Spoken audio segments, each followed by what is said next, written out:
ágætu gestir, félagar og vinir. Verið öll hjartanlega velkomin hingað í Borgarleikhúsið á þessa afmælissamkomu félags bókagerðarmanna. Ég heiti Stefán Ólafsson, ég er setjari og ég er kynnir hér í dag. Kære nordiske venner og kollegaer, velkommen til félag bókagerðarmanna 100 års jubileum.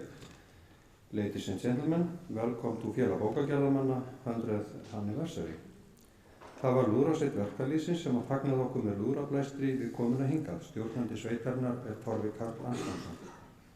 Dagskráin í dag er þannig að fyrst mun Sæmundur Árnason prentari, formaður félags bókagerðarmanna, flytja ávarp. Síðan syngur söngkópur starfsmannafélags Frjáls og fjölmiðlunar lög eftir bókagerðarmenn. Stjórnandi hópsins er Sigvaldi Snær Kaldaróns. Flósi Ólafsson mun síðan flytja okkur hátíðar hugvekju. Eins og honum einum er lagið og hljómsveit bókagerðarmanna leikur síðan nokkur lög sem að sjálfsögðu eftir bókagerðarmenn. Magnús Ingimarsson setjari hefur veg og vanda af stjórn og útsetningu. Þá er komið að þeim Karli Ágústi Úlfssyni, Sigurði Sigurjónssyni, Erni Árnasyni og Jónasi Þóri, en þeir flytja okkur sérvalið efni og að lokum mun Jósef Gíslason píanókennari og prentsmiður leika á píanó. Að dagskrá lokinu verða gestum borðnar léttar veitingar í anddyri leikhússins og þar mun kvartett Ólafs Stoltzenwalds prentsmiðs leika til svona 5:30. Í andyrinu gefst gestum einnig tækifæri til að ávarpa afmælisbarnið. En ágæta samkoma. Áður en dagskráin hefst er eitt sem ekki má gleymast, til hamingju með afmæli.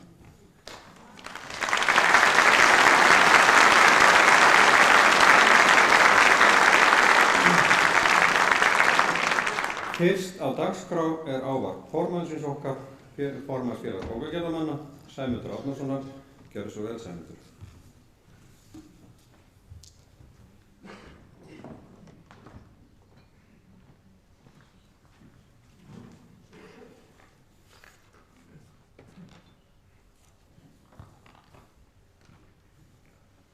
Forseti Íslands, herra Ólafur Ragnar Grímsson, Guðrún Katrín Þorbergsdóttir, borgarstjórinn í Reykjavík, félagar og aðrir góði gestir. Ég býð ykkur hjartanlega velkomin til þessara samverustundar hér í Borgarleikhúsinu í tilefni af því að í dag eru liðin 100 ár frá þeim degi bókagerðarmenn komu fyrst saman og stofnuðu með sér samtök. Þau samtök eiga sér nú samfellda sögu í heila öld. Í tilefni dagsins kom út bókin Samtök bókagerðarmanna í 100 ár. En þar segir meðal annars svo frá. Veður var fagurt, hæg austan gola og 2 stiga hiti þegar 12 prentarar komu saman í Góðtemplarahúsinu sunnudaginn 4. apríl 1897 og stofnuðu hið Íslenska Prentarafélag. Samtök til að standa vörð hagsmuni sína og sækja fram á veginn. Engan hefði getað órað fyrir öllu því sem átti eftir að fylgja í kjölfar þessar ákvörðunar tólmenninganna.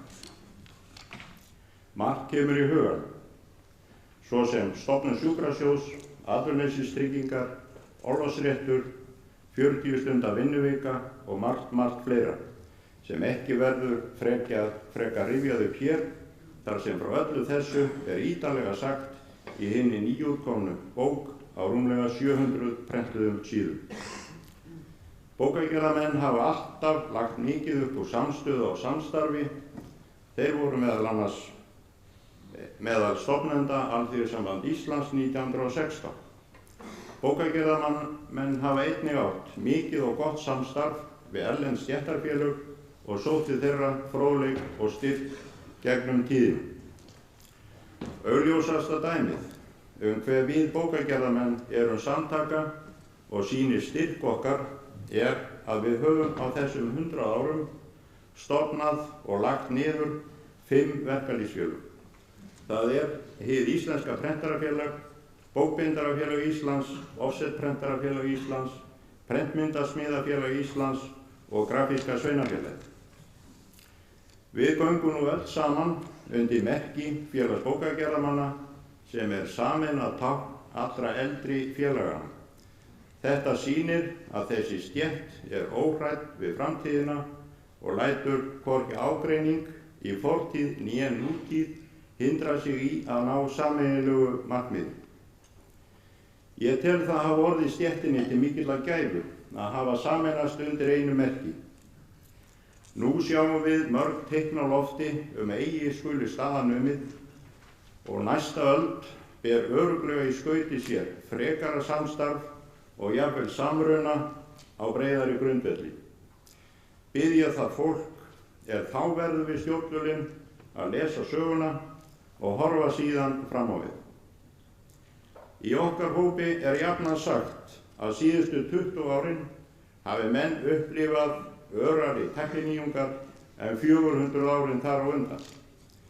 Ég tel óhætt að segja að síðustu 5 árin höfum við séð meiri byltingu í okkar iðngrein en öll árin frá því Jón Sænski kom með fyrstu prentvélina til Íslands.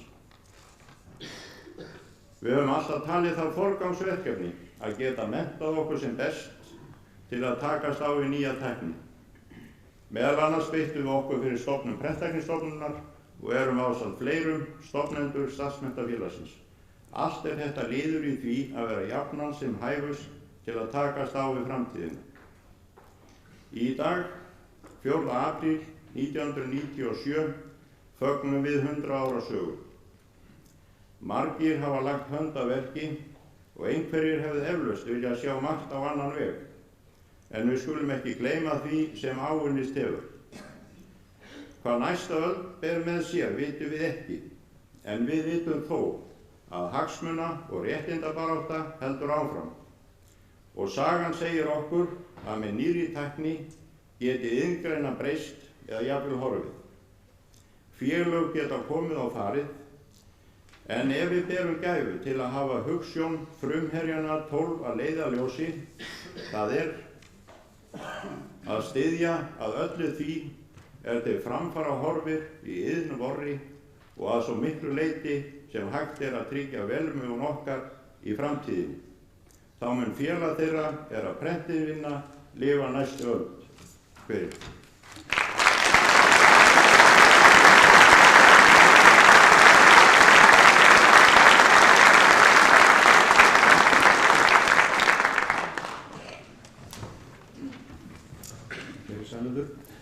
Á fjölmennum vinnustöðum koma vinnufélagarnir gjarnan saman og syngja sjálfum sér og félögunum til ánægju. Einn slíkur hópur söngkópur starfsmannafélags frjálsrar fjölmiðlunar, en hann næstur á dagskrá. Lögin eftir tónskáldin og setjarana Ólíver Guðmundsson og Karl O. Runólfsson. Stjórnandi söngsópsins Sigvaldi Snær Kaldalóns og píanóleikarinn heitir Gunnar Gunnarsson.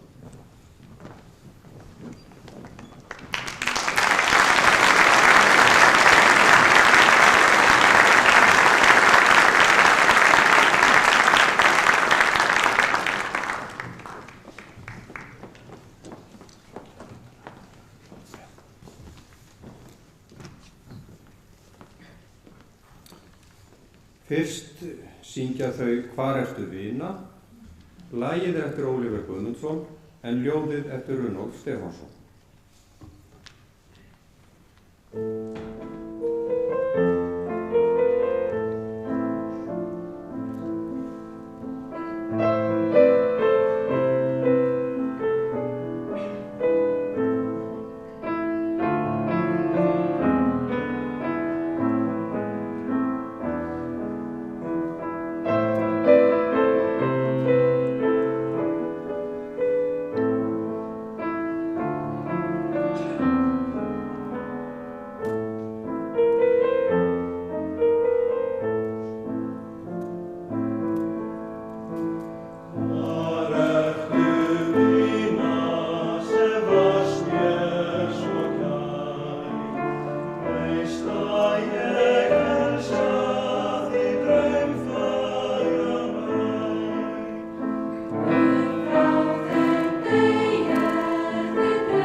Næsta lag sem söngkópurinn syngur er hljóðlega gegnum Hljómskálagarðinn.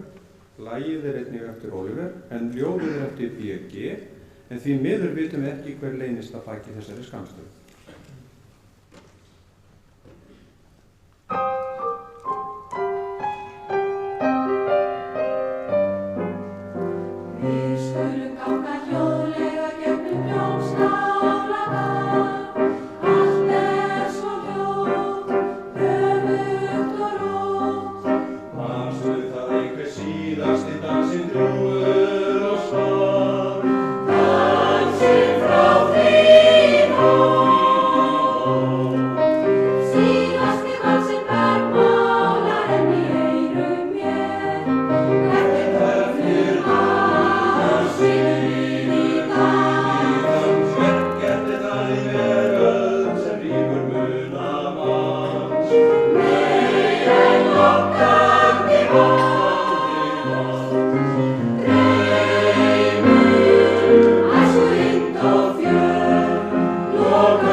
Síðasta lagið sem þau syngja fyrir okkur í dag er í fjarlægð eftir Karl Runólfsson. Ljóðið er eftir Sesar. Einsöng syngur Svanur Valgeirsson en hann er dagsdaglega blaðamaður.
Við þökkum söngkópnum afmælisgjöfina, en söngur þeirra hér í dag er gjöf þeirra til vinnufélagana í félagi bókagerðarmanna. Það er greinilegt að Svanur og félagar hans kunna ýmislegt fleira fyrir sér en ekki útflöð. En þann 11. janúar í vetur var 100 ára afmælis Leikfélags Reykjavíkur minnst hérna í Borgarleikhúsinu. Fyrsti formaður leikfélagsins var Þorvarður Þorvarðarsson. Hann var einnig fyrsti formaður hins íslenska prentarafélags. En Flosi Ólafsson skrifaði fyrir nokkrum árum ákaflega hlýlega greinarmerki og prentvillur sem hvortveggja geta haft afskaplega mikil áhrif, sérstaklega ef þau gleymast.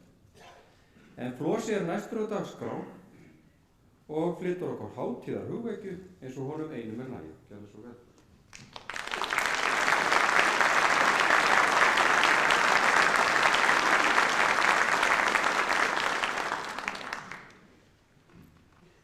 Virðulega samkoma, ég er eiginlega orðlaus. Ef svo ólíklega skyldi vilja til að ég fengi málið aftur, þá verður það áreiðanlega til þess að undrast á miklu upphefð sem mér hefur hlotnast hér í dag, þann mikla sóma sem mér hefur verið sýndur að fá að ávarpa svona virðulega samkomu. Ég held að vegur minn hafi aldrei í lífinu risið jafn hátt eins og í dag.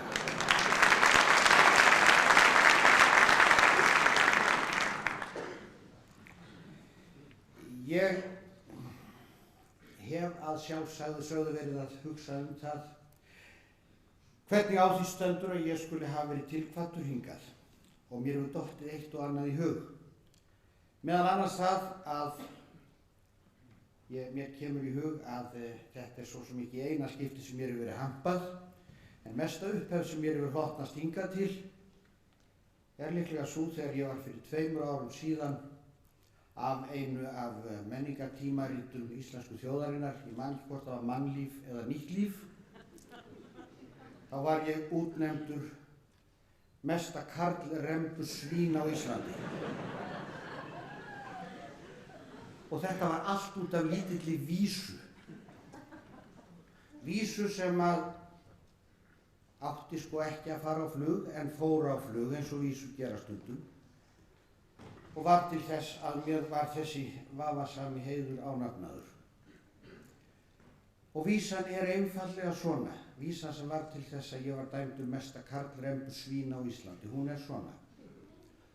Gott er og gaman að gera það saman, aftan og framan og ofan og neðan, engum er daman er án eða meðan.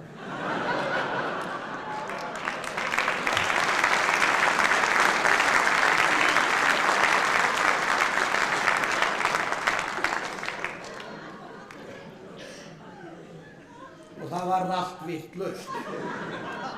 Allt koll að keyra, allar kettlingar við Faxaflóa grétu eða eftir. Svo ég hugsaði með mér að það væri kannski réttast fyrir mig að yrkja svona einhvers konar höfuðlausn, gera einhvers konar bragarbót, svo ég setti saman þetta litla ljóð. Ljúft er allt að líða þeim, ljúfara þó að hlýða þeim, stránglega bannað að stríða þeim, en stórkostlegt að vaska upp með þeim.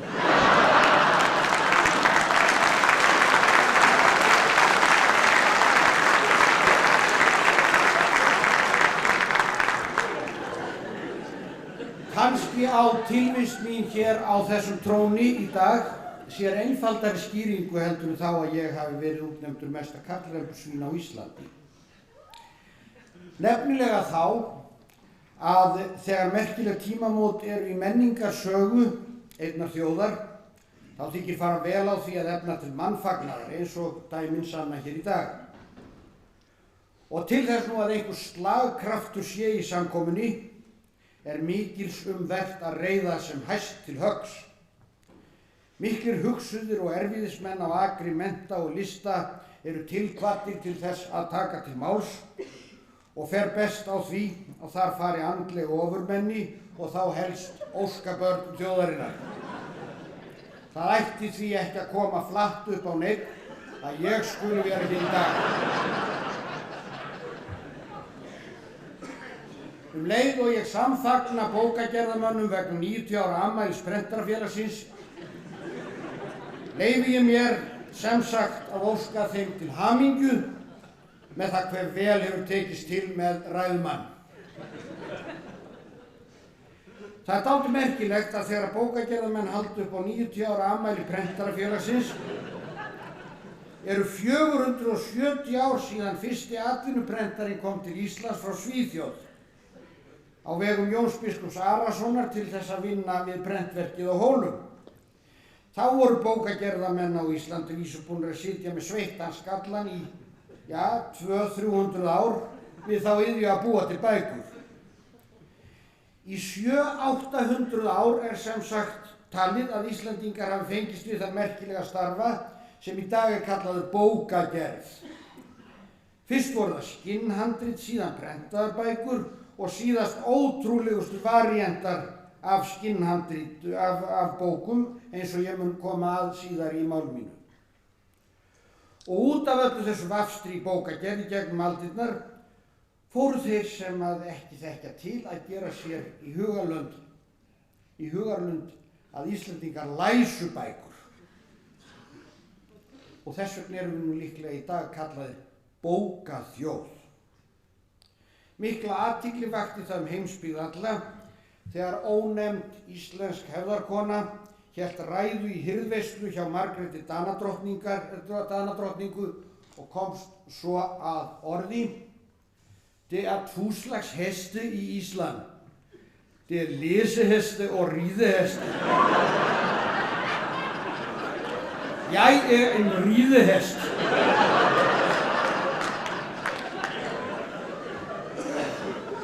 Hvað það? Ég fullyrði að við erum ekki kallaðir bókaþjóð af því að við erum lestrarhestar, heldur vegna þess að bókagerðarmenn framleiða hver jól fleiri 100 tonn af bókum handa íslensku þjóðinni að gefa í jólagjafir. Til forna sáu bókagerðarmennum það að skinnhandrit væru jafnan á boðstólum þó ekki væri nema til þess að sinna frumþörfum þjóðarinnar. Kemur því seinna.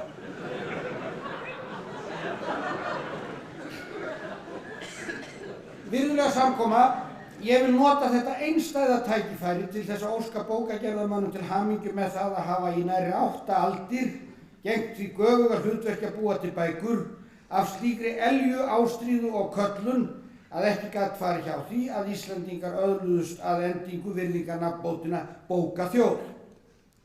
Bókin hefur sem sagt gegnum aldirnar verið samofin íslenskri þjóðmenningu og það er staðreynd að áður en almenningur í Evrópu hafði hugmynd tilvist bóka, þá voru Íslendingar farnir að ganga í bókum, ganga á bókum og borða bækur.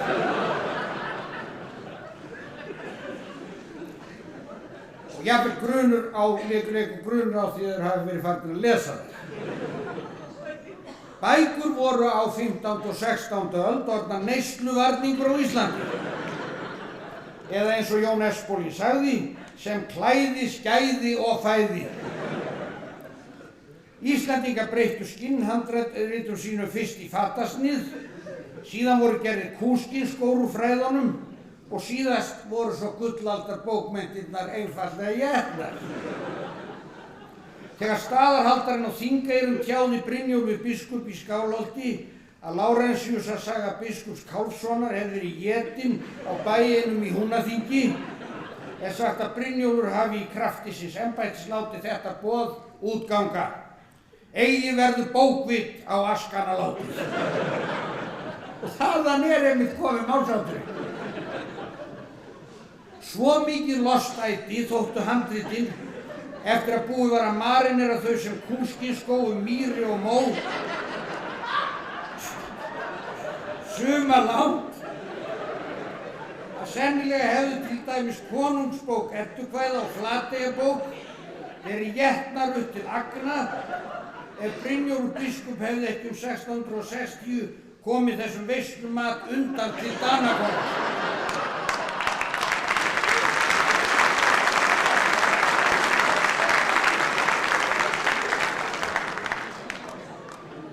Það ekki sé nú talað um Árna Magnússon sem flutti beint úr búrum og skemmum og að matborðum Mörlandans árið 1720, 20 hestburði af handritum með sig til Köpen. Og til hvers? Jú, vafalaust til þess að grilla þau þar.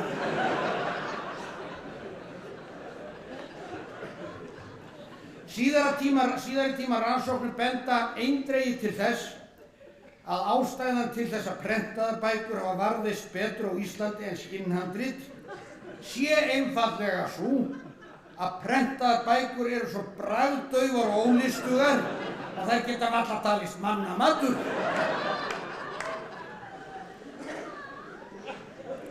Virðulega samkoma, ég hef gerst margorður hið fjölþætta notagildi bóka til forna og þá aðeins hálfsagan sögð. Á 90 ára afmæli Prentarafélagsins sem bókagerðarmenn stofna til, þýðir ekki að hlaupa frá hálfkveðinni vísu. Sannleikurinn sá að notagildi bóka ef til vill enn fjölþættara í dag en nokkru sinni fyrr. Það var til dæmis fyrir nokkrum árum að formaður Rithöfundasambandsins afhenti við hátíðlega athöfn bókmenntaverðlaun til þess eins og stundum gert að örva sölu á vondri bók fyrir jólin. Í ræðu sinni sagði hann að bækur væri til margra hluta nytsamlegar, meðal annars til þess að pressa með þeim rúllupylsu, já og til að standa upp á þeim, til að ná upp í eitthvað sem ég man nú ekki lengur hvað var. Já, ekki gráupplagt á þessum merku tímamótum að bókagerðarmenn gerir sér grein fyrir því til hvers bækur eru þénanlegar svo þeir getum alla framtíð sem hingað til haldið merki bókagerðar í landinu hátt á loft. Og þá vaknar svo spurning. Hvert megin hlutverk bókarinnar á Íslandi í dag? Ég ætla til glöggvunar að gera grein fyrir því hvaða hlutverkum bækur þjóna í mínu lífi. Heima hjá mér eru bækur upp alla veggi. Já, bækur sem ég dytti aldrei í huga að opna og þaðan að síðar að lesa. Bækur í metravís, bækur í hundraðavís, bækur í þúsundavís. Og nú spyr ég sjálfsagt hvers vegna ósköpunum að vera að hrúga öllum þessum ólesnu bókum í kringum sig. Og svarið einfalt. Þær hafa svo margþætt notagildi að ég get bókstaflega ekki án þeirra verið. Í fyrsta lagi þá hef ég þessa veggskreitingu líkt og myndir og málverk. Í öðru lagi eru þær til þess að impónera gesti sem eftir fyrr komnir inn í híbýli mín en þeir hugsa sem svo, já hann ekki lítið lesið þessi. Í þriðja lagi þá bæja þær frá mér sturlun og stuðla að því að ég haldi geðheilsunni vegna þess að þær eru hljóð einangrandi. Í fjórða lagi af þeim skjól í norðanæðingi því þær eru hita einangrandi. Og fimmta lagi eru þær ágætt barefli þegar að berja þar börn til bókar, já eða lúskra á konunni.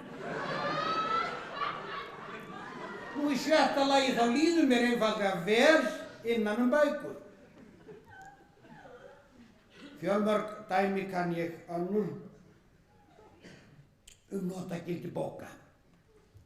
Til dæmis gleymi ég því aldrei þegar ég var sem ungur maður og efnilegur á togara og við vorum rétt einu sinni að bíða eftir löndun í Húl og Jón Pokamaður fór í land og tók sér bólfestu á Rauðaljóninu í rúman sólarhring. Þegar hann kom tilbaka hafði hann meðferðis stærri bók en áður hafði sést borð í togaranum. Menn fóru svo vænta mátti að hnýsast í fræðin og kom þá í ljós að þetta var Biblía. Guðrækni Pokamannsins kom gersamlega flatt upp á mannskapið því satt að segja var Jón svo mikill strigakjaftur og málsóði að okkur fannst maðurinn vera handgengnari andskotanum en nokkur okkar hinna. Þegar við fengum svo Jón til að opna Biblíuna kom í ljós að þessi heilaga ritning innihélt ekki Guðs orð, heldur tank undir brennivín. Ljóst var að guðspjöllin höfðu runnið ljúflega onni í pokamönnum því að tankurinn var galtómur. En það átti nú eftir að lagast því það síðasta sem ég frétt af Jóni Pokamenni var það að hann hleypti upp jarðarför í dómkirkjunni með því að láta brennivínsbiblíuna ganga milli syrgjenda í guðshúsinu og magna þannig upp ótímabært fyllirí í kirkjunni, prestinum, líkinu og Guði til lítillar dýrðar. En skrattan væntanlega til óblandinnar ánægju. Þegar útfararstjórinn varpaði Jóni Pokamann á dyr, veifaði hann brennivínsbiblíun ákaft, fékk sér vænan gúlsóbúrinni og hrópaði síðan: Leitið huggunar í hinni helgu bók.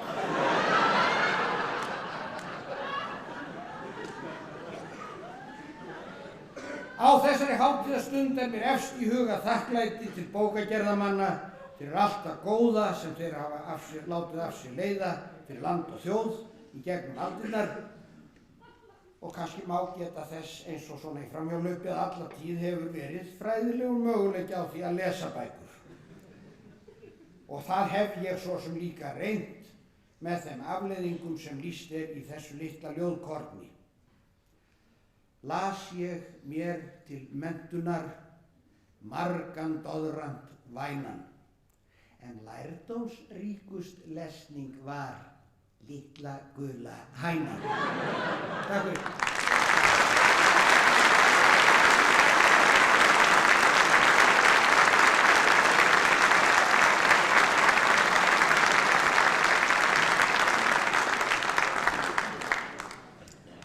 Flos er engum líkur og eftir slíka hugvekju kemst maður svo sannarlega á flug. En nú er röðin komin að hljómsveit bókagerðarmanna sem leikur lög eftir bókagerðarmenn.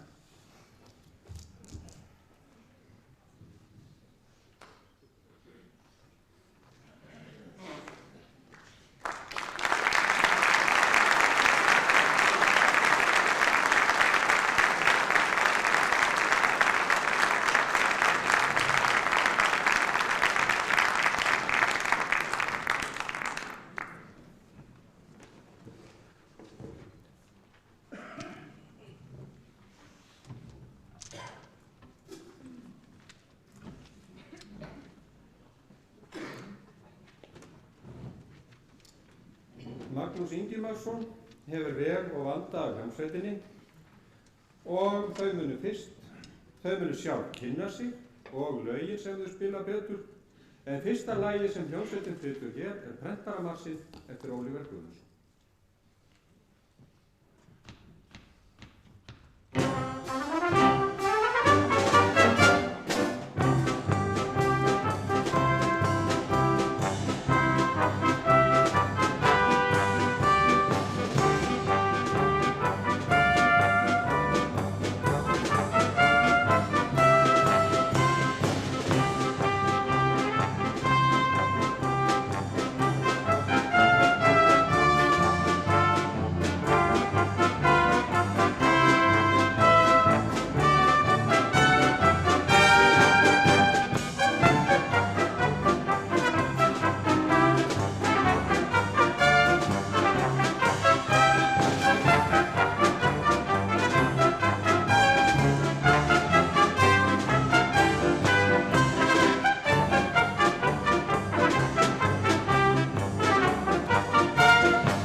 Góðan dag, herrar mínir og frúr, og til hamingju afmælið.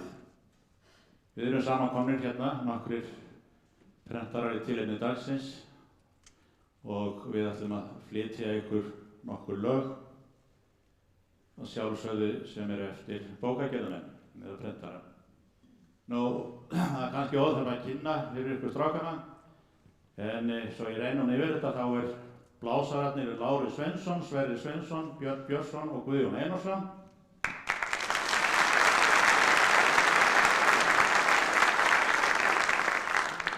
Nú í hrinsveitinni eru auk mín Leo Torfason, Ólafur Stoltzenwald og Ari Jónsson sem jafnframt er söngvari með hljómsveitinni.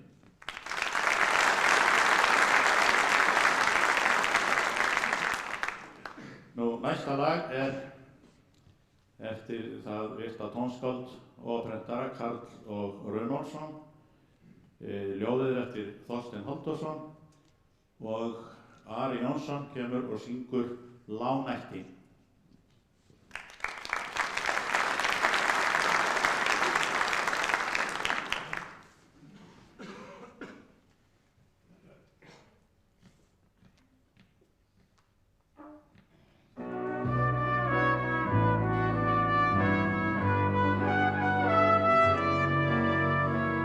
Lánættið hjúpastur hljóðast og fundið dagsins glaumi. Bærinn þýr sem ástarorð andvarpar fólk í draumi. Var þú með mér vinargæf, við skulum tala í hljóði. Komdu nú til mín, komdu nær, hvísla ég að þér ljóði.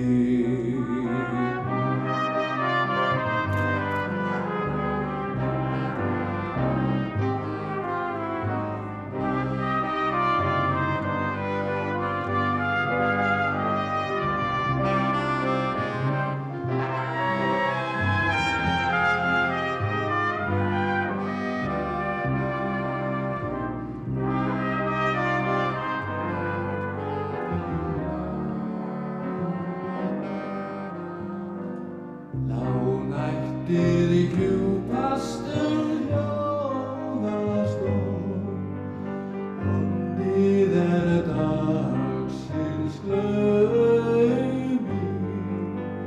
Bærinn þýður sem ástarorð andvarpar fólk í draumi. Var þú með mér vinargæf, við skulum tala í hljóði.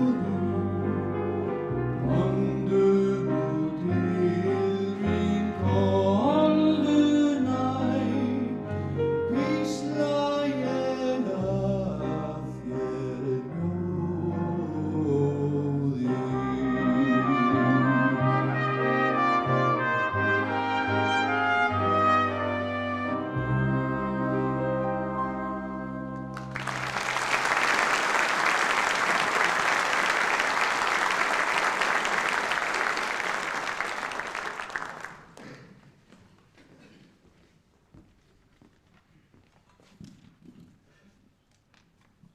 Nú, það er engin alvöru hljómsveit sem hefur ekki góða söngkonu sér við hlið. Nú, sú sem hér kemur við sögu er nú ekki á félagaskrá, en eiginmaður hennar, tengdafaðir, mágur og móðurbróðir eru allir og voru prentarar. Nú, og ég hef heyrt að langamennar, hún Vala í Miðdal, hann hafa haft langað til þess að komast að í skeytingu, en það gekk nú víst ekki. Og hér er komin Þuríður Sigurðardóttir.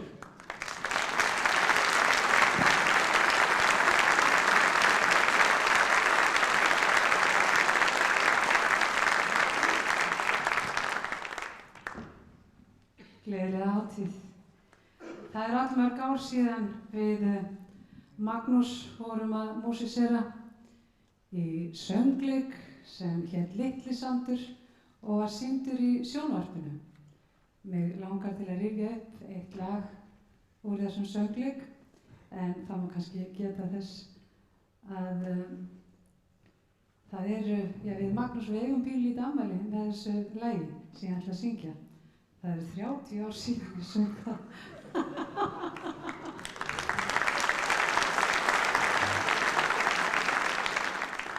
Hann myndi mig á það með því að skrifa nóturna 1967, takk.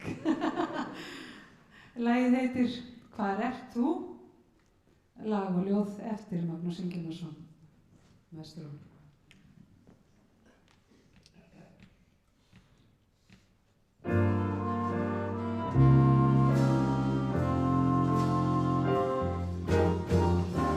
Hvorki sé ég heimsins glaum eða glys, grátt er allt og kalt sem vegna stormur nærir.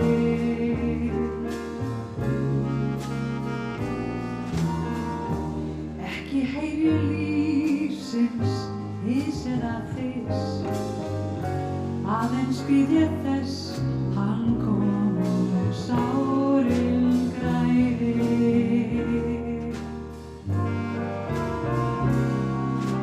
Hvar ert þú sem ennþá ég elska, meir en nokkur orð á lýst? Söknuðurinn sár, sorgarvætur bráð, minn þín ég geymi, aldrei gleymi. Hvar ert þú sem hjarta mitt heimtar, heitara en orð fá lýst? En hvað sem fyrir kemur, hvert sem okkur ber, mín haming er í hendi þér. Ertu búin að gleyma óreyngisnótt? Ert þú leiddur hérna úr sjónarforðum?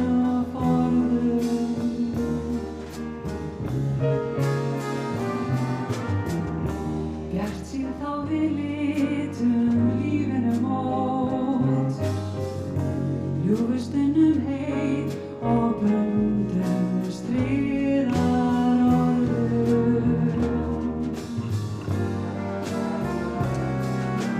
Hvar ert þú sem ennþá ég elska, aðeins ég umilgar?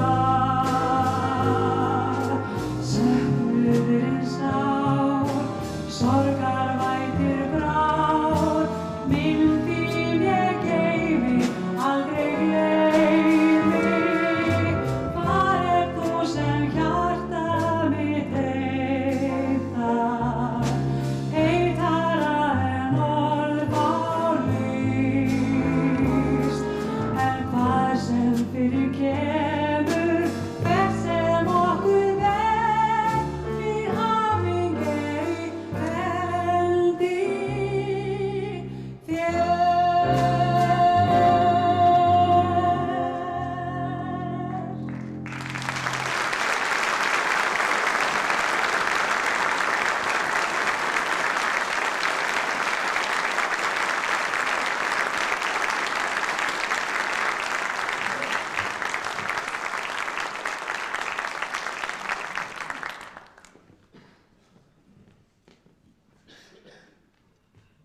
Starfsbróðir okkar Haukur Mortens starfaði ekki eingöngu sem söngvari, heldur samdi hann mörg ágætis lög. Eitt þeirra er næst á dagskráni hjá okkur og Ari Jónsson syngur lagið Með bestu kveðju leið og hann lemur trommunar.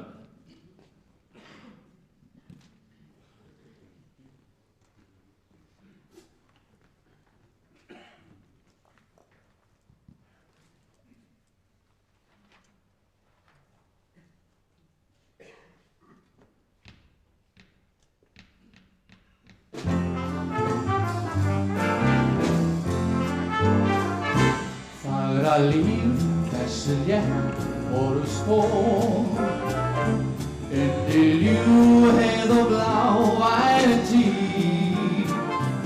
Ekkert má sig þó meir frá í vor en sú mynd sem í huganum býr. Meðan sól fer svift inn og skín, þegar við sund yfir borg mín og strönd. Á mitt lag með bestu kveðju kæra vina til þín, það sé kost minn á framrétta hönd.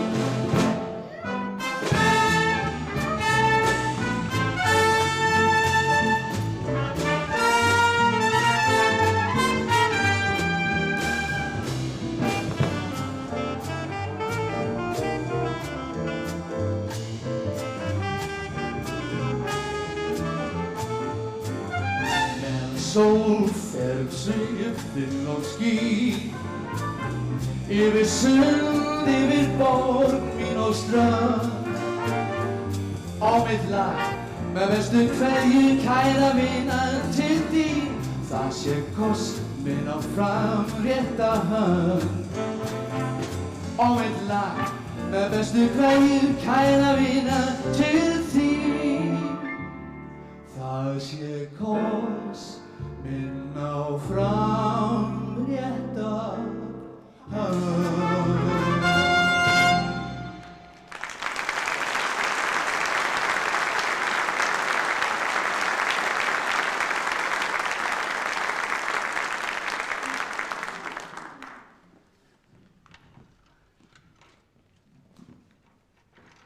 Og næsta lag einnig eftir Hauk Mortens og nokkru þekktara. Og Þuríður Sigurðardóttir kemur og syngur Ó borg, mín borg.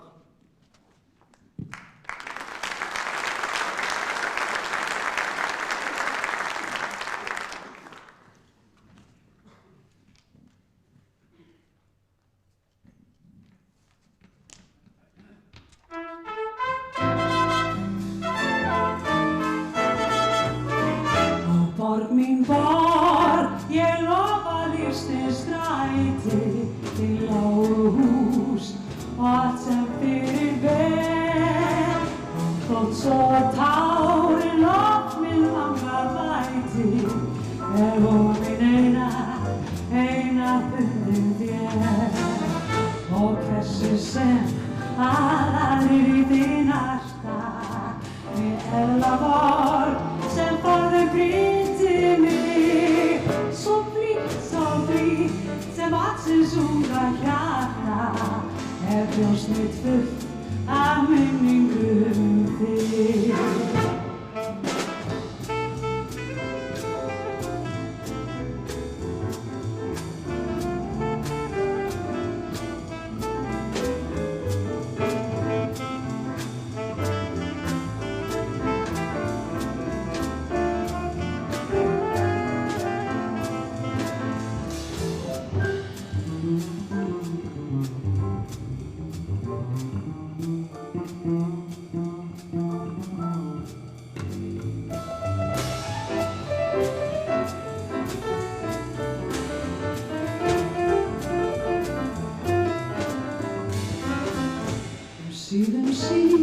Ég segi þínu augu og kyssi jafnvel hörðu strætið þín.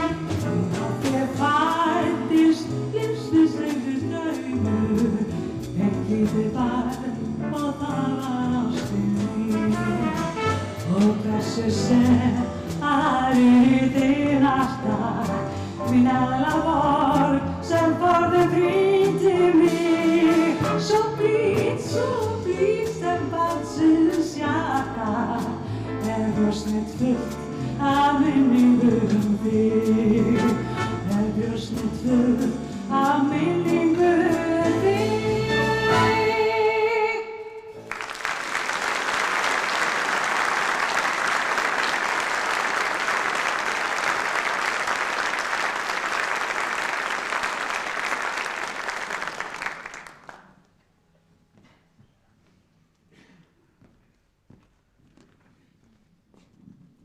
Hæ.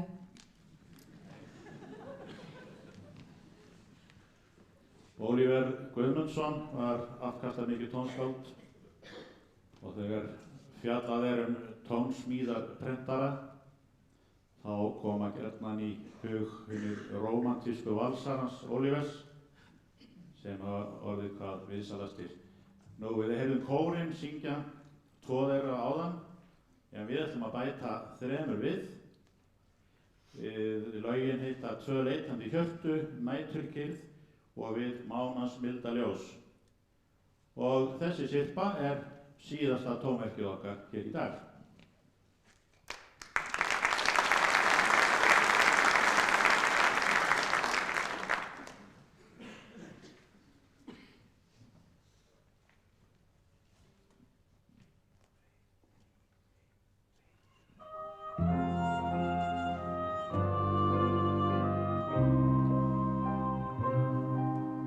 Mitt gegnum dillandi dansinn og dunandi tónanna slag hljómar mér einatt í eyrum angurvært hjúrandi lag.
Stjörnublik í himinsál, læmið nóttin vefur hlíð og dal, höfnir aldar blik og jafnum nóttaströnd, fjöllin hvítur falda fagurt lönd, norðurljósum geiminn flýta för.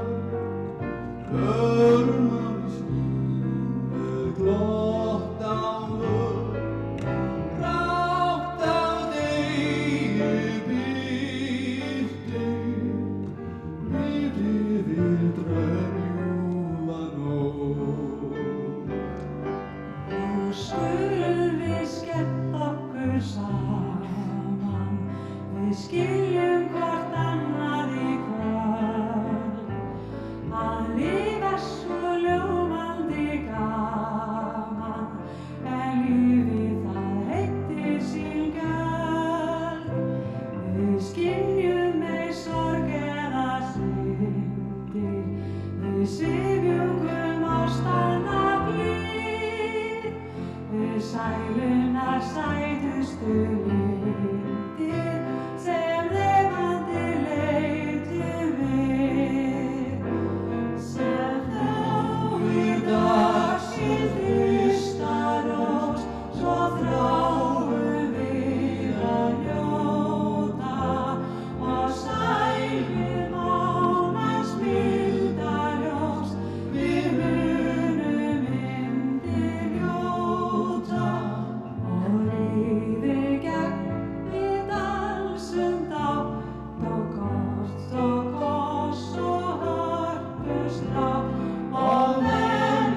dýra koss og hörpuslag og verjum við hvort annaðan með æsku hít í mann og verjum við hvort annaðan með æsku hít í mann.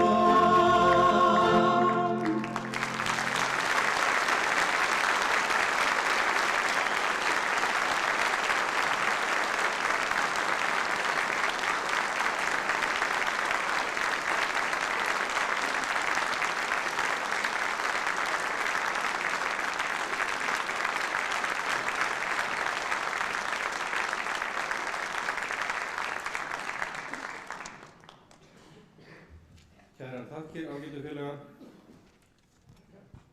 Það var kraftur í mönnum í útvarps- og sjónvarpsleysinu fyrir 100 árum. 2 félög stofnuðu eftir áramót og bæði förðu ennþá. 2 næstu formenn HÍP komu einnig heldur betur við sögu leikfélaginu. Þeir Guðmundur Magnússon, betur þekktur sem Jón Trausti rithöfundur, og Friðfinnur Guðjónsson leikari. En hvort þeir leikarnir Karl Ágúst Úlfsson, Sigurður Sigurjónsson, Örn Árnason og Jónas Þórir félagi þeirra tengjast bókagerðarmönnum veit ég ekki. Hitt veit ég að Karl Ágúst lék drykkfelldan prentara af mikilli reynslu og innlifun í uppreisninni á Ísafirði eftir alþingismanninn og þingforsetann Ragnar Arnalds, en þegar nágrannar okkar á Hverfisgötunni, sem við förum náttúrulega ekki að nefna hér, fluttu það árið. Þeir félagarnir flytja nú sérvalið VFS og P-efni.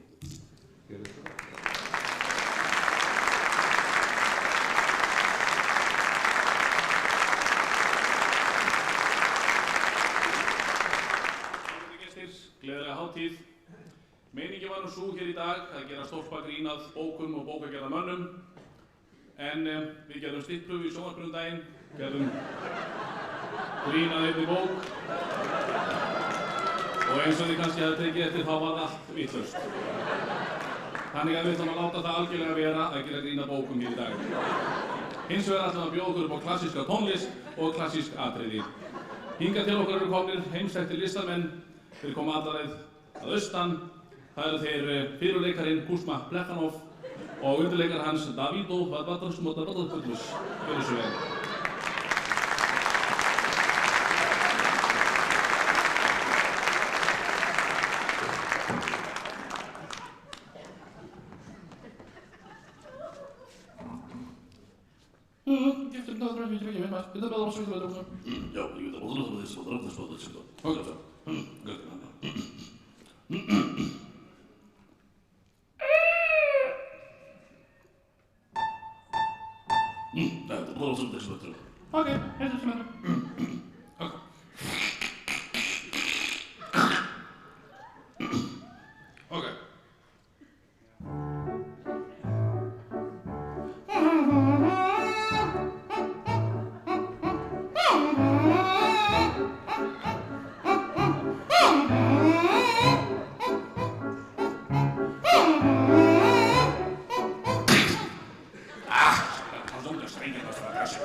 Engin streikana, þetta er ekki svo bara. Það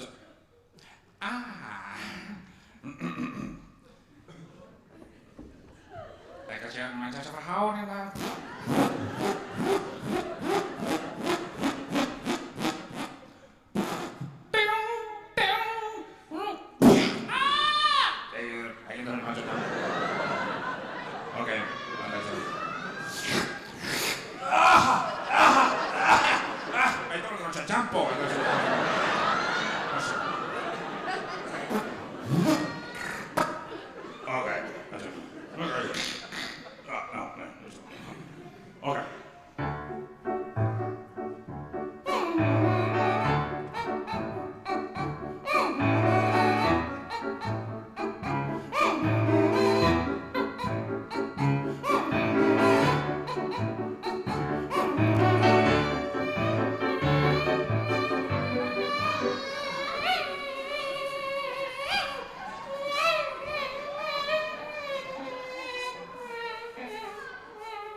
Langar mig til þess að kynna fyrir ykkur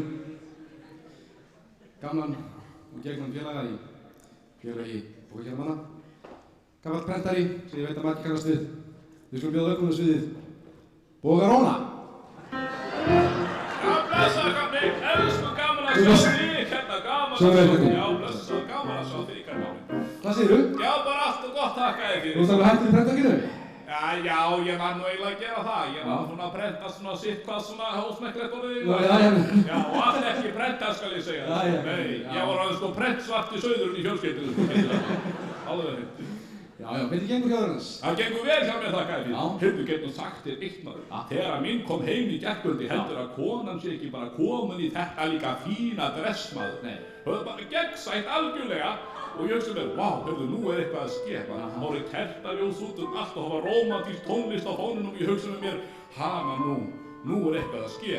Kemur hún til mín og segir undur blíðri röddu, jæja bói, nú færð þú nokkuð sem þú ekki fengið lengi. Já. Þá hýrnaður yfir mínum, sko. Ha, loksins færður minn séniver, sko.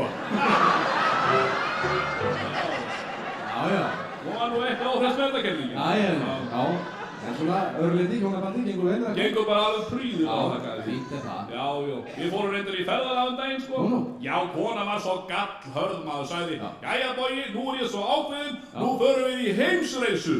Já. Minn var sko enn ákveðnar á móti, ég sagði við hana, nei, ég vil fara eitthvað annað. Það er það. Já. En ég sagt, veistu það, mér dreymdi draum daginn. Nú? Það var svo lærdómsríkur draumur. Hvað það segja? Já, sko, mér dreymir það að ég minnir bara stadturinn í stjórnarráði hjá Davíð Oddssyni. Já. Og hann kemur til mín og segir, sæll Bogi. Blessaður Davíð. Jæja, Bogi minn, hvað má nú bjóða þér að drekka? Já. Bara Davíð. Já, sjálfur. Vissi ég, hvað áttu til, kallinn minn? Ég á til allt sem þú vilt, bara nefna viski, vodka, bjór, brennivín, kaffi, kók og allt á kostnaði verði þakkaði fyrir. Vissi, já, heyrðu, blessar áttu með hafið þrefaldan sko konjak, stóran. Já, heyrðu, svo fer hann fram í eldhús og þá ég sé hann er áhaldin í flöskusun og hendir alveg sneisa fullt glas af þessu dýrindis konjaki. Svo kallar hann til mín, Bogi, viltu ekki fá kaffi með konjakinu? Ég hugsa mér, jú, það er ósköp ljúft að fá kaffi með konjakinu í þessum kulda. Jó, smá kaffi. Og hann fer þá að hella upp og setur kaffi þarna í mixerinn þarna og setur svo kaffið í þarna og svo er þetta malla smástund þarna og við þurfum að bíða dágóða stund. Þetta er svolítið sein kaffi vinn þarna í stóðum. Já. Svo kaffið er ósins tilbúið. Svo setur hann kaffið í náttúrulega í bolla og setur bollan á bakkan þarna hjá konjakinu. Svo dreifum við það að hann tekur bakkan svona og hann kemur labbandi svona í ganginn til mér svona og hann kemur nær mér og ég sé hann kemur nær og og ennþá nær hann kominn og ég svona byrjar að teygja hendinni svona í átt að konjaksglasinu og ég gjörsamlega að koma fingrunum utan fótinn og þá vaknaði minn. Þú sagði að þetta væri lærdómsríkur draumur. Já, svo sannarlega. Hvað getur lært af þessu? Sko, næst þegar minn dreymir Davíð Oddsson að bjóða mér áfengi þá sleppi ég kaffinu.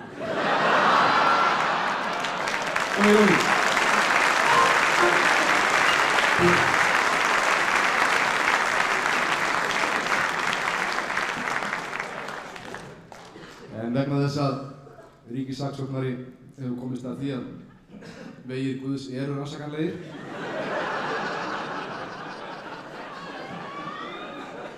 og það er rannsóknarlögreglunni að rannsaka þá. Það minnir mig að það er ákveðin mál sem ég þarf að rannsaka, Siggi. Nú, býtu við. Þú ert Siggi Sigurðsson. Jú, það er víst. Segðu mér eitt hérna, varst þú á Húsavík daginn? Húsavík? Býtu aðeins, ég með dagbókinu hérna. Jú, stendur hérna, ég var á Húsavík. Hérna, gistur þú á Hótel Húsavík? Hótel Húsavík, býtu aðeins, ég skrifaði dagbókinu hérna. Jú, stendur hérna, Hótel Húsavík. Já, það er þetta. Býtu, hvað? Herbyggi 105. Hvursta sem þetta er? 105? Já. Jú, stendur hérna, gist á Herbyggi 105. Já. Getur verið að það hafi verið kona á Herbyggi 106? Kona 106? Jú, það var kona 106, ég skrifaði hérna. Já. Ingibjörg Jónsdóttir. Ingibjörg? Jú, Ingibjörg Jónsdóttir, nú var það. Jú.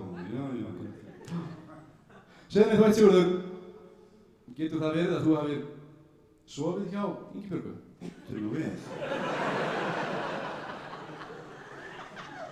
Jú, stendur hérna, ég svaf sko hjá Ingibjörgu. Já. Það er bara það. Nú. Nei, það bara vill þannig til að þetta er kona mín. Það er það. Og mér finnst ekki nógu gott. Þetta aðeins? Nei, mér fannst ekki nógu gott heldur.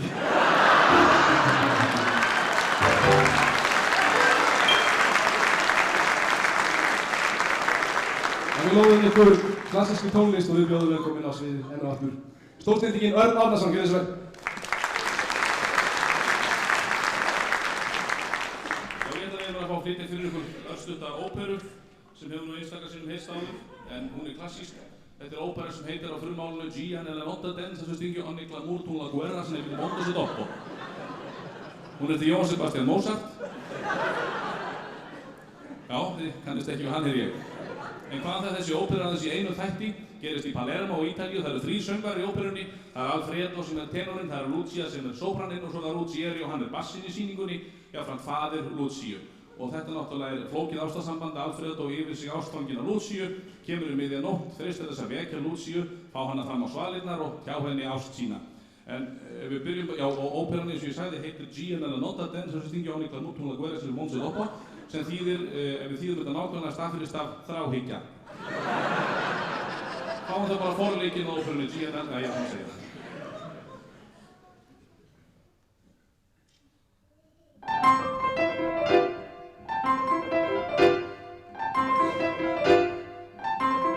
Þetta er forleikurinn.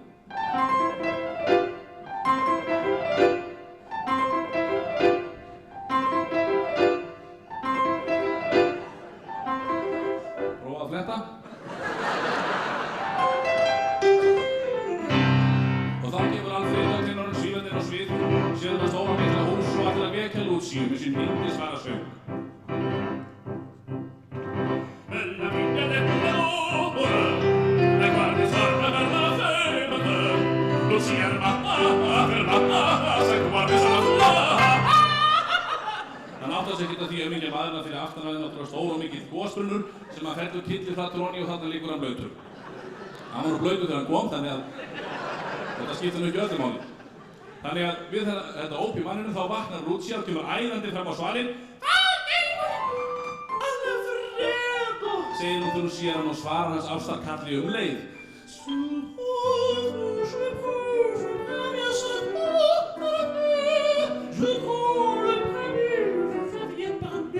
Þetta er franska ef þið skiljið þetta.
Bassilinn gerir ekki búin fyrir neina aðgerð.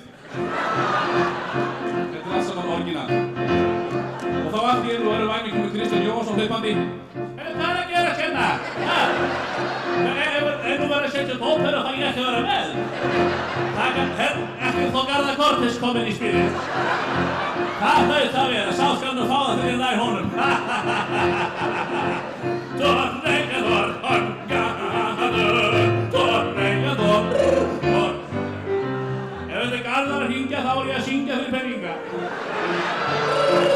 Nei, þetta er sko minn. Ja, auk. Og momento, por favor. Halló, Johansson hér. Halló, Domingo, halló. Yes. Hvað? 3 tenors? Hvenær? Núna! Ég kem! Og Stjáni floginn á leið. Alfred og sér Lucia. Lucia! Hann segir það minnst okkur til 3 því hann er tenor og þú veit að þeir eru allir álíktir heilalausir.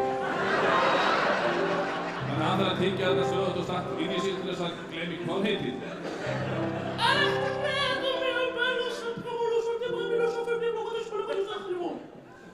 Ég ætla ekki að þýða þetta fyrir ykkur. Ég skil þetta ekki. Þetta er alls vegna ég held að söngkona skil þetta ekki heldur. Hann sér hann og hugsa með sér, hann er hann, nú mun ég ná henni í eitt skipti fyrir öll.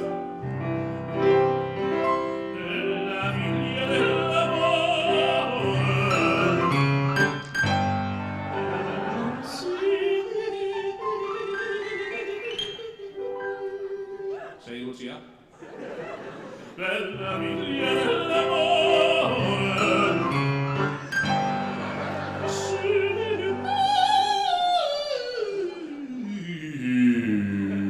Þessi kona notar stera staðið.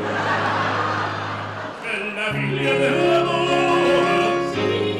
Bella viglia dell'amore. Bella sí, það alveg nóg. Þá vaknar Bassinn, pappinnar, Lucerio og kemur æðandi fram á svalið. Hvað gengur hér á? Er Alfredo kominn að stela dóttur minni?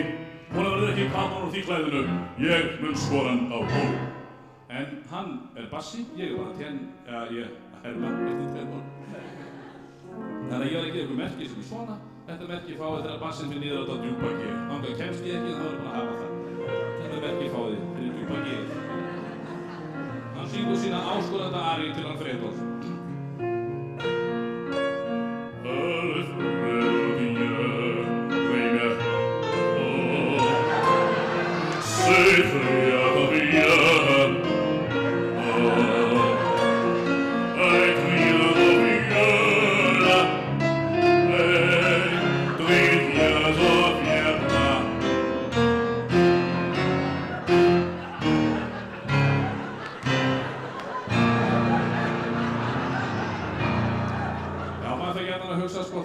Tenorana, þeir eru heilalausir, þess vegna komast tónarnir svona óskaplega hátt, það er engin fyrirstaða fyrir tónin. Og þá gjarnan fer maður að hugsa, hvernig í óskopunum komast bassa svona djúpt. Já, það er kannski engin fyrirstaða þar heldur. Nema hvað, eins og sannur heiðursmaður ákveður Alfredo að taka þessari áskorun og þrífur sitt ferð á loft. Hann er örvhentur, það getur því. Lucerio, hann er rétthentur. Og stund skilmast þeir en aðeins einn getur unnið.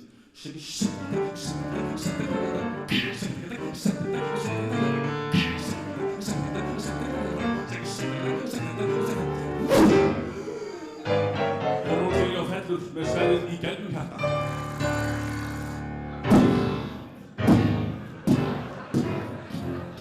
$270 kíló bassi dauður. Og hann liggur þarna dauður, steindauður og hugsa með sér, fjandinn sjálfur, ég gleymdi að syngja dauðaaríu. Svo hann rís á ný með sverðið í gegnum hjartað og syngur sína dauðaaríu.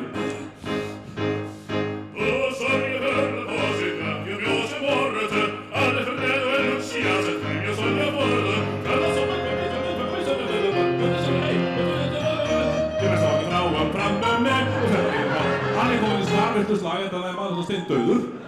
Svo hann deyr bara aftur.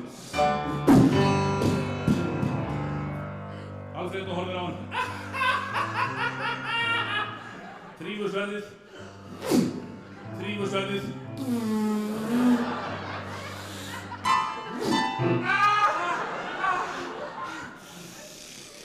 Það var fendur. Horfir á Lúsíu. Lúsía, við erum ein, við getum gert það sem okkur listir. Og það er með þessu að gera. Við syngja hamingjuaríuna að lokum. Honey, honey, will you marry me? Yes, I surely will. Honey, honey, will you marry me? Yes, I surely will. I met you met me at your boss last night. Yes, you surely did. Everything now seems so alright. Og þau giftu sig og allt fór ofboðslega vel.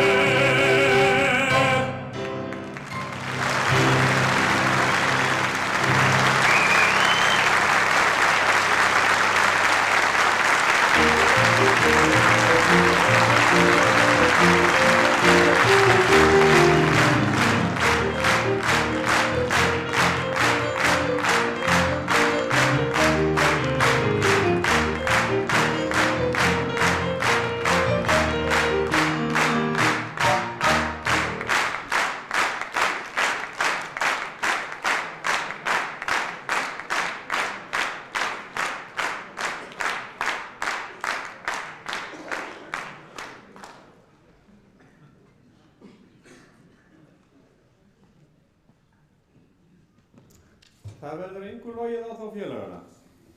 Og það er ekki að undra að þeir félagarnir eru í sérstöku uppáhaldi á Klerkastéttinni og Siðavöndum Akureyri. En bókagerðarmenn eru ekki við eina fjölina fæddir í listinni. Þeir eru skáld og rithöfundar, leikarar, myndlistarmenn og söngvarar. Þeir dansa ballett og þjóðdansa, eru tónlistarmenn og tónskáld og enn má lengi telja. Einn slíkur er Jósef Gíslason, píanókennari og prentsmiður. En hann er hér næstur á dagskrá og lýkur dagskránni fyrir okkur í dag. Gjörðu svo vel, Jósef.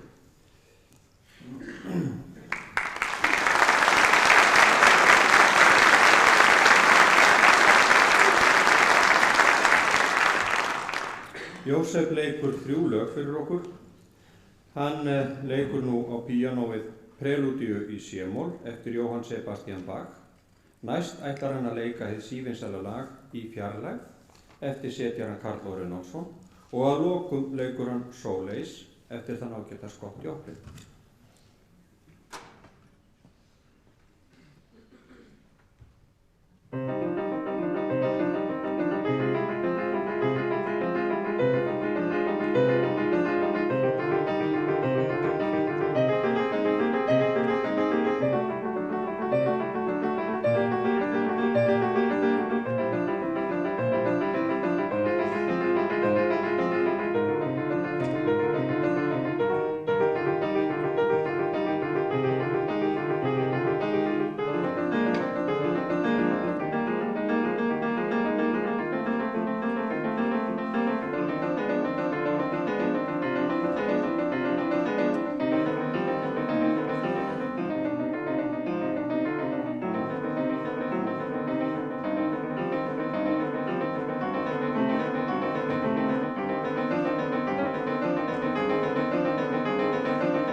leikur nú að lokum Chariots of Fire sem minnir eftir Vangelis sem minnir endilega að hloti Óskarsverðlaunin ár.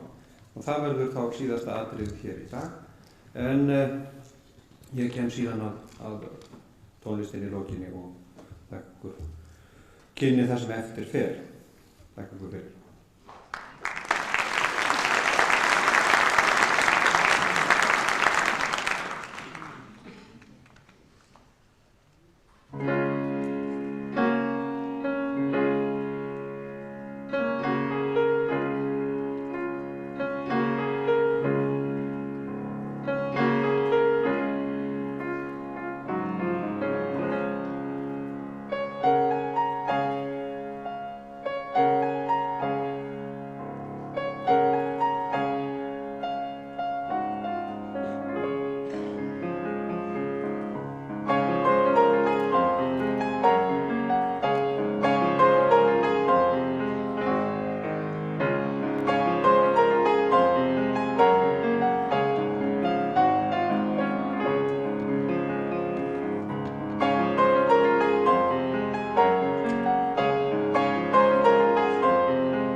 Fyrir þá sem hafa gaman af ættfræði má geta þess að Jósef, hann sonur Þóru Elvu Björnsson, sem hann lærði setningu í Hólum í dag en hann kennir núna bókagerð upp í Iðnskóla.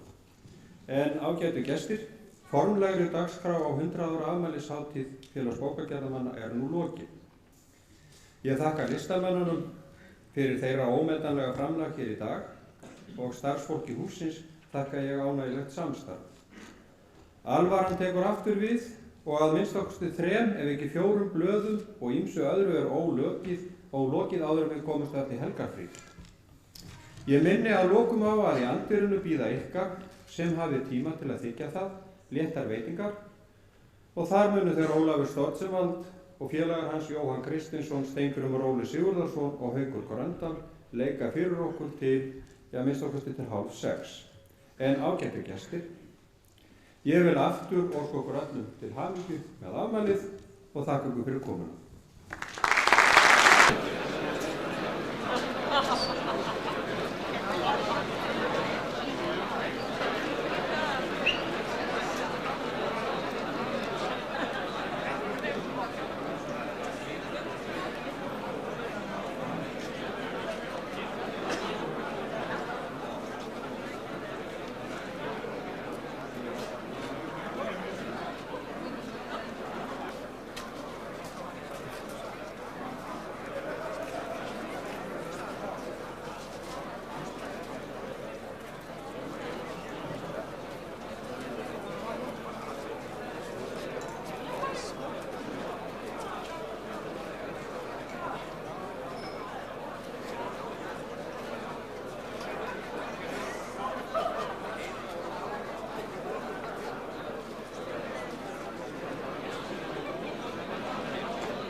Ágæta samkoma, ágætu félagar.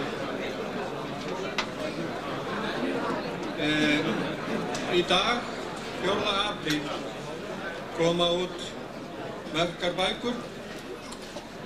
3 eru þær. Saga félaganna í 100 ár, eða félagsins okkar, og stéttartal bókagerðarmanna. Ég vil biðja Svan Jóhannesson, nýkjörinn heiðursfélaga Félags bókagerðarmanna, að koma hér, taka við bókunum sem hann mun síðan afhenda forsetanum að gjöf.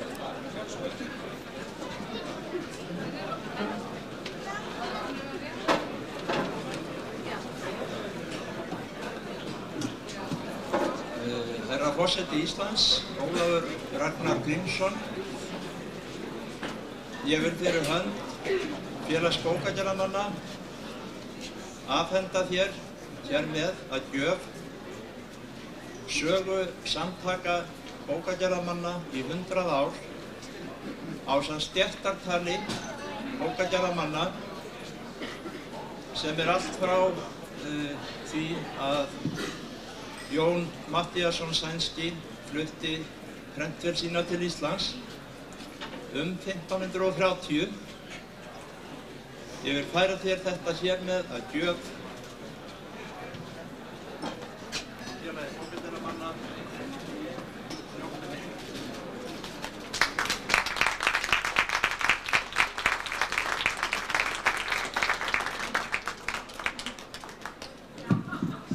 Leið og ég tek við þessari gjöf vil ég færa ykkur hamingjuóskir á þessum degi.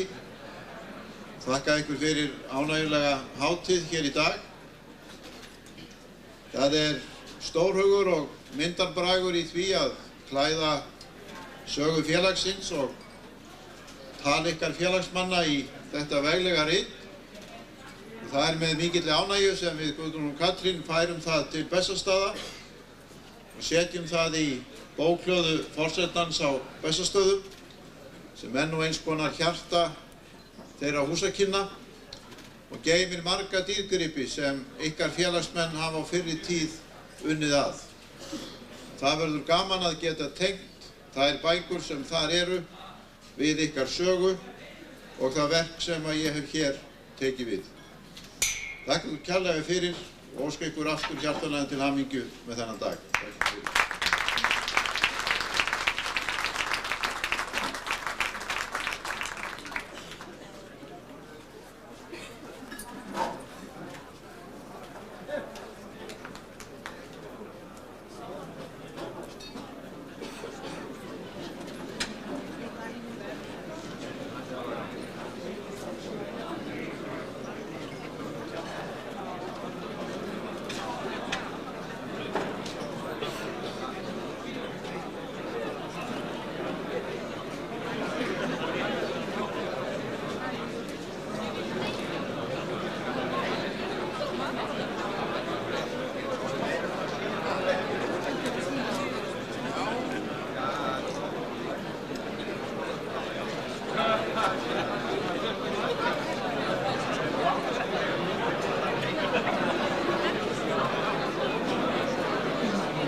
Kvartettinn tekur við, en ef að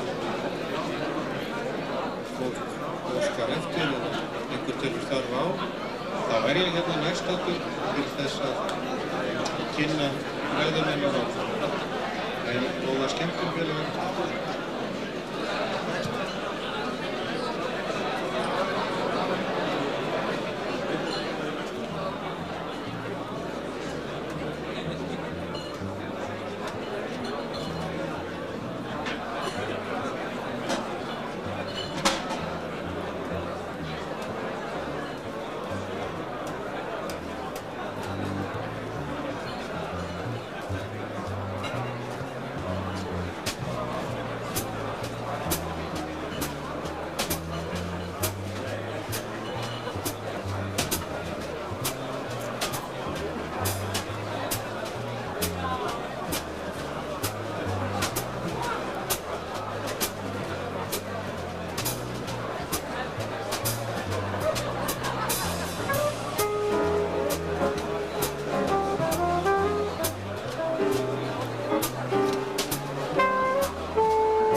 Georg Pál Skúlason, varaformaður okkar, koma hér og taka við.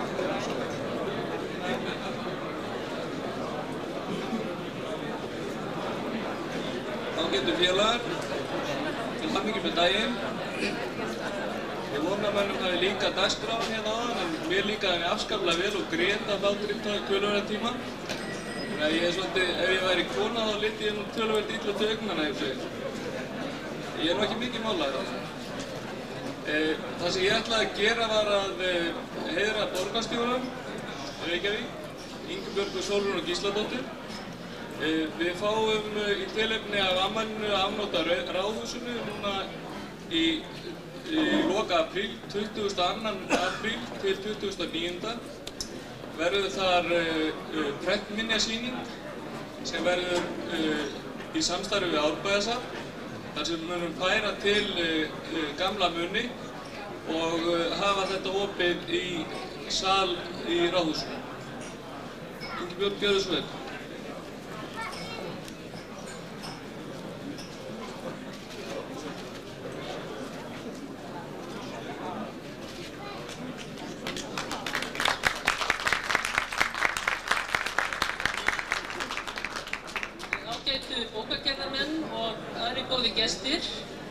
Mér langar fyrir hönd borgarstjórnar Reykjavíkur að óska ykkur hjartanlega til hamingju með aldarafmælið og ég vil líka nota tækifærið og þakka bókagerðarmönnum fyrir þeirra mikla framlag í þágu þessarar borgar.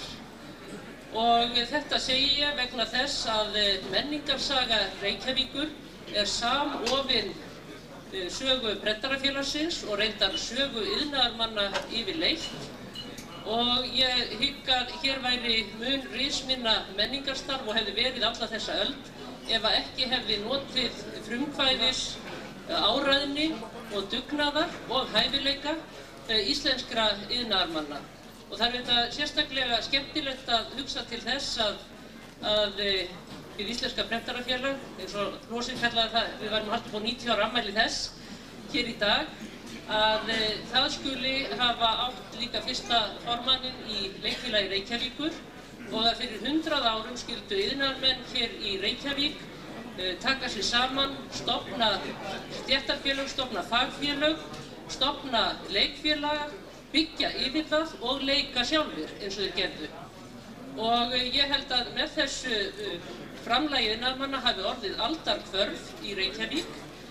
Fram yfir miðja síðustu öld voru það fyrst og fremst var þetta örlítið þorp sem kúrði hér í Kvosinni.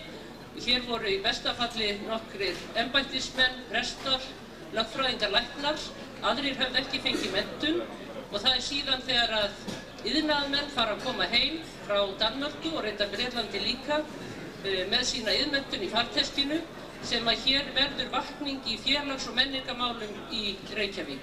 Þannig að við Reykvíkingar eigum ykkur mikið að þakka, prenturum, bókagerðarmönnum sem og öðrum iðnaðarmönnum sem hafið lagt alúð við menningarstarf, lagt alúð við ykkar iðn og lyft iðngreinum upp á það plan sem að þær eiga vera á og við eigum að ég segi að það sé ekkert göfugra en gott handverk og ég vil óska ykkur til hamingju með þetta allt saman og þakka ykkur kærlega fyrir ykkar framlag til Reykjavíkurborgar. Takk fyrir.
Ágætu félagar.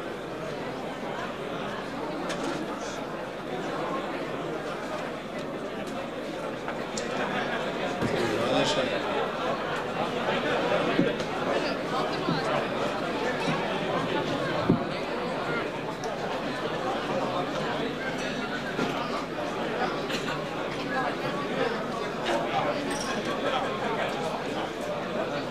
Nú vil ég kynna hér næstan Örn Jóhannsson sem flytur okkur kveðjur Samtaka iðnaðarins.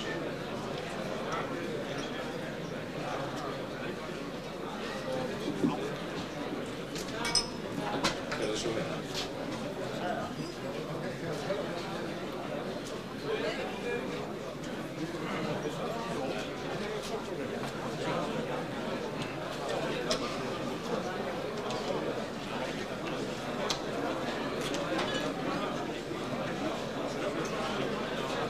Borgarstjóri, ágætir bókagerðarmenn, góðir gestir.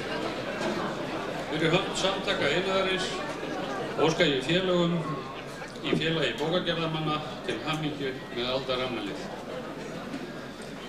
Líkt og í nágrannalöndunum voru það prentarar sem á sínum tíma riðu á vaðið og stofnuðu með sér stéttarfélag hérlendis árið 1887, fyrir 110 árum. Þetta félag hætti störfum en árið 1897, fyrir 100 árum, stofnuðu prentarar fyrir Íslenska Prentarafélag sem síðan sameinaðist fleiri stéttarfélögum árið 1980 í félagi bókagerðarmanna eins og þegar hefur oft komið hér fram í dag. Í prentiðnaðinum var það þannig að samtök atvinnurekenda urðu til á eftir launþegasamtökunum og raunar fyrir þeirra tilstilling.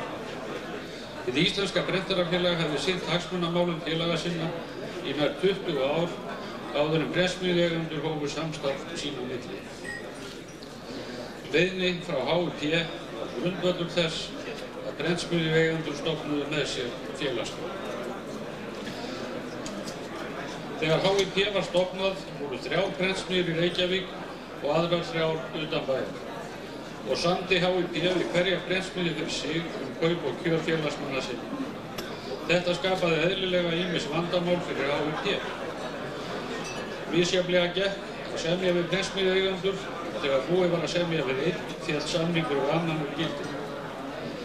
Þannig gekk þetta fyrir sig þangað til samningaviðræðum árið 1914 að stjórn HÍP sendi öllum prentsmiðjueigendum samningsuppkast til næstu 2 ára ásamt bréfi þar sem sagði meðal annars: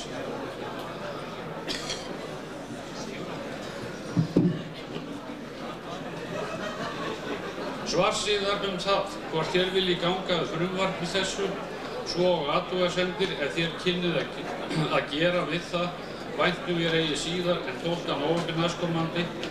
Til að létta samningsstarfið væri oss kært að svör og athugasemdir allra prentsmiðjueigenda kæmu fram í einu lagi. Þetta bréf virðist hafa verið kveikjan að formlegu samstarfi prentsmiðjueigenda. Það hefur því orðið skemmtileg keðjuverkun við stofnun hagsmunasamtaka í prentiðnaði. Fyrst sameinast prentarar vegna sterkara stöðu prentsmiðjueigenda en síðan sameinast atvinnurekendur vegna samtakamáttar prentara. Náin tengsl hafa löngum verið á milli prentsmiðjueigenda og prentara. Þannig hófu 4 af þeim 5 sem mynduðu fyrstu stjórn Félag íslenskra prentsmiðjueigenda áður setið í stjórn HÍP. Og alla tíð síðan þá hefur þessi samgangur verið mikill, þrátt fyrir hörð átök á stundum. Þau hagsmunamál sem atvinnurekendur og launþegar í prentiðnaði hafa átt sameiginleg eru mörg en hæst ber þó menntamálið. Sameiginlega höfum við lyft þar grettistæki og er Prenttæknistofnun órækasti vitnisburðurinn það. Þá ber að geta öryggisnefndar prentiðnaðarins sem í mörg ár var eina starfandi öryggisnefndin á landinu. Þar hafa mörg mál verið afgreidd, enda hefur nefndin meðal annars hlotið viðurkenningu stjórnvalda fyrir störf. Tæknibreytingar innan prentiðnaðarins hafa verið miklar síðustu 20 til 30 ári. Hingað til hefur okkur sameiginlega tekist að hagnýta okkur tæknina án þeirra átaka sem í öðrum löndum hafa verið fylgifiskur tæknibyltingar. Vonandi berum við gæfu til að standa svo að verki áfram því framundan er enn meiri breyting en hingað til. Prentiðnaðurinn er að breytast í upplýsinga- og margmiðlunariðnað þar sem mörk fyrri starfsgreina og hlutverk riðlast öll. Gera verður meiri kröfur menntun og á fleiri sviðum en hingað til. Þetta leiðir til þess að menntunarmálin þurfa að vera í stöðugri endurskoðun og þróun. Þar getum við sameiginlega tekið til hendinni og stuðlað að framförum í harðnandi samkeppni við erlend prentfélag. Þá getur bókagerðarmenn, ég óska ykkur enn og aftur til hamingju með daginn. Ég vil biðja formann bókagerðarmanna að koma hér og taka við smá afmælisgjöf frá Samtökum iðnaðarins.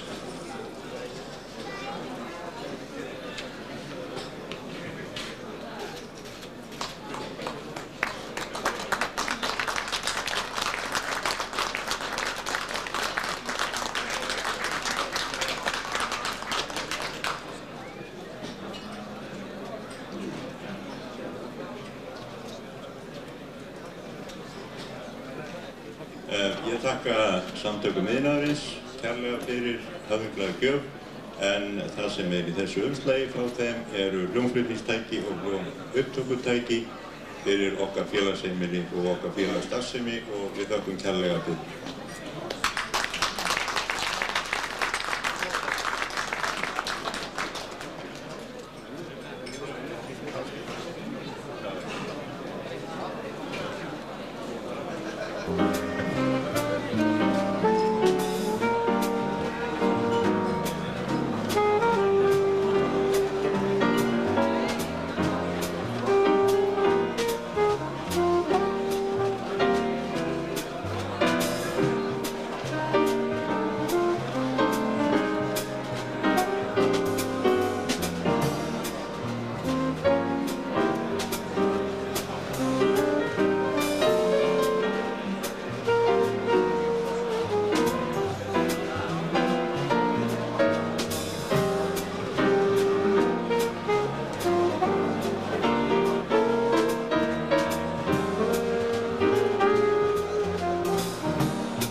ágætu félagar,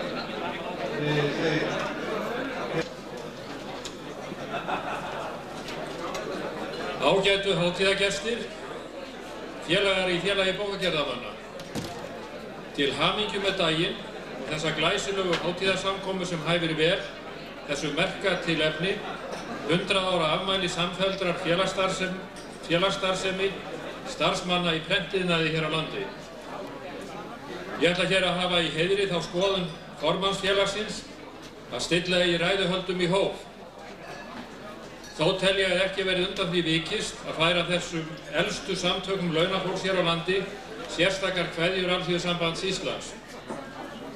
Framan af öldinni og allt til þess tíma að Félag bókagerðarmanna var stofnað, voru bókagerðarmenn í forystu heildarsamtaka launafólks hér á landi og einn þeirra, Guðgeir Jónsson, var sá aðili sem tók að sér það erfiða hlutverk að leiða Alþýðusamband Íslands fyrstu árin eftir að sambandið hafði slitið formlega skipulagstengsl við Alþýðuflokkinn á árunum 1942 til 1944 og þá ótalinn mikill fjöldi einstaklinga úr röðum prentara og bókbindara sem hafa gegnt forystu hlutverki í Alþýðusambandinu, ekki síst á vettvangi fræðslumálanna, þar sem bókagerðarmenn léku mikilvægt hlutverk. Og skilningur bókagerðarmanna og mikilvægi menntunarinnar fyrir hag launafólks og þróun íslensks samfélags hefur ekki síður birst í uppbyggingarstarfi þeirra á þessu sviði innan eigin raða. Starfi sem ég fullyrði að mestu hefur ráðið það hversu farsællega þessari starfsgrein hefur tekist að aðlaga sig breyttum tímum og að tileinka sér þekkingu og tækni sem stenst samjöfnu við það besta sem þekkist í heiminum í dag. Þótt að leiðir Alþýðusambandsins og Félags bókagerðarmanna hafi skipulagslega skilist, nú stund hefur samstarf og samvinna þessara samtaka byggt á gagnkvæmri virðingu og skilningi aðila á sjónarmiðum hvors annars. Þá hefur tekist ágætt samstarf margar hluti sem tengjast hagsmunum launafólks á fjölmörgum sviðum.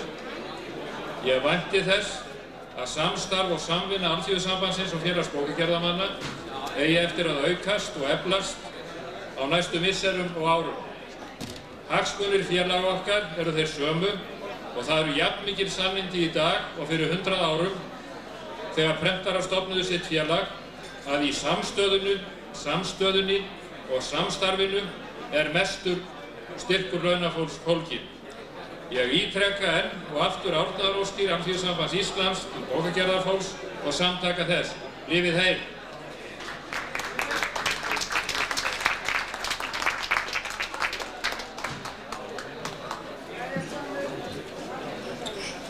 Við þakkum Grétari hlý orð í okkar garð, en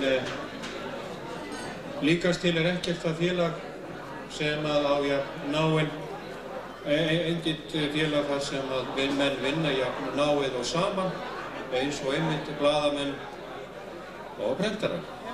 Og Lúðvík Geirsson, formaður blaðamannafélagsins, hann kominn hér og ætlar að fá að segja hér nokkur orð við þessa vinnufélaga sína. Gjörðu það svo vel.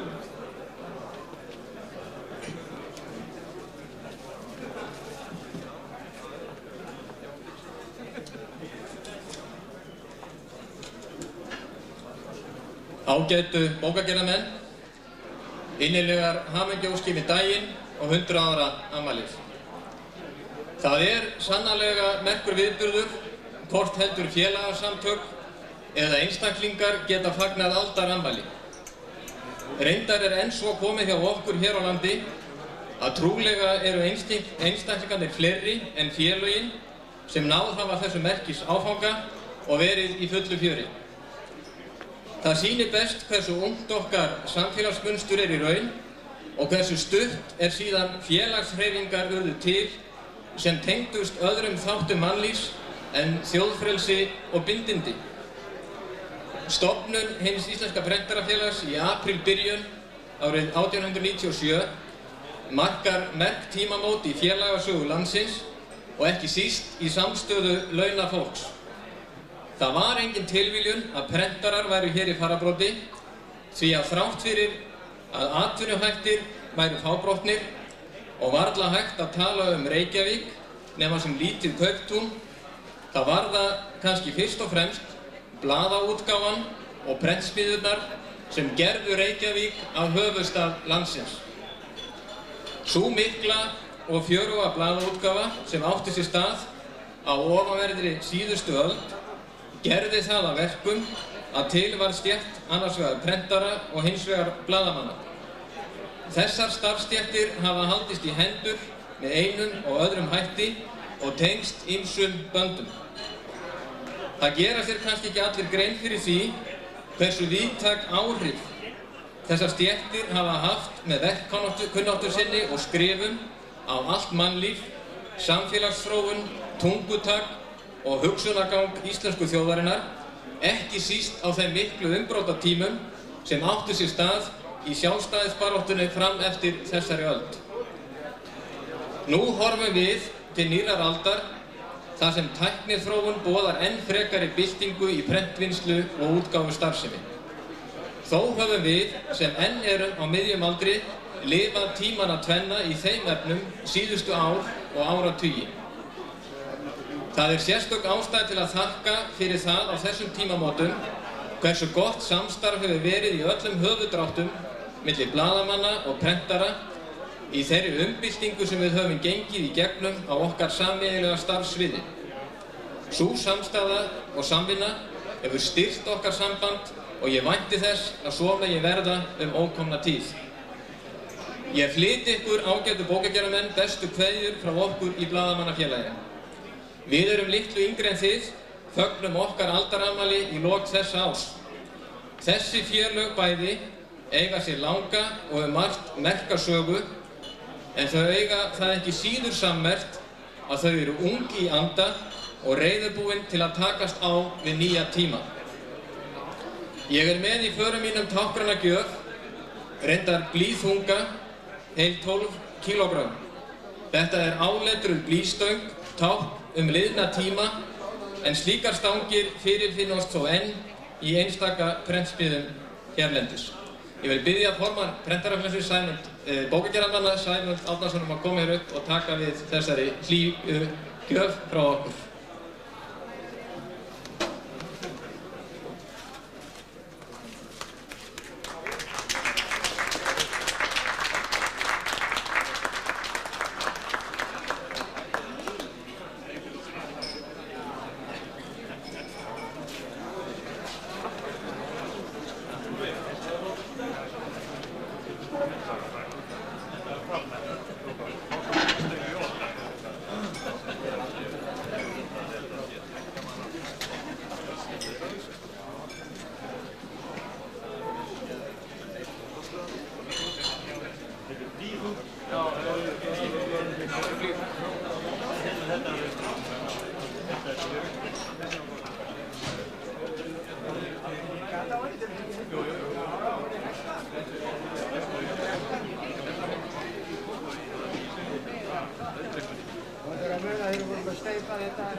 Ágætu félagar, nú ætla ég að taka með þessa bessaleyfi að loka mælendaskrá hér á afmælinu í dag, en mörg okkar hittast aftur á morgun, annað kvöld vestur á Hótel Sögu, þar sem við munum framhalda hátíð á höldunum. En þakka ykkur fyrir komuna í dag. Við höfum hér andirrið til framöndir 6. En við þurfum að sjálfsögðu það fer ýmislegt fram í þessu húsi, þetta leikhús, og þeir þurfa að fá sitt hús aftur til umráða. Við höfum til 6 og þangað til verður ykkur góð. Takk fyrir komuna.